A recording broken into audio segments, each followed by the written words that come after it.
Kas turi pirmumo teisę? Tu ar tavo nervai? Galvoji, kad išlaikysi teoriją ir praktiką vairuodamas kaip su močiutės blynų lygštė ant kelių?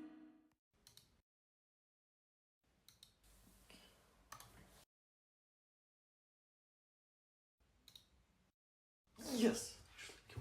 Klausyk, kelintą kartą bandai laikyti?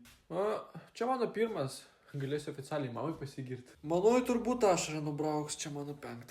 O tu sprendi testus ar tiesiog laimę bandai? Tas skaičiau aš tą knygutę, bet sunku įsiminti. Perskaičiau 3 puslapius ir užmigau ant 4.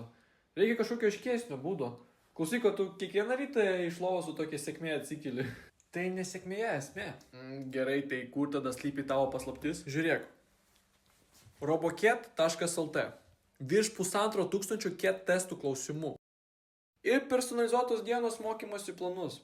Tai va, o kaina ten, žinai, juokinga ir dar panaudojau tą kodą Nikosap 25% tam pirmam mėnesiui davė. Nu tai ką, sutiksim kelyje, tu su teisė spaust, o aš su noru vytis. Alio, mam? Jo, išlaikiau. Ta prasme pasimti. Jo, aišku. Tik išlaikiau jau taksistas.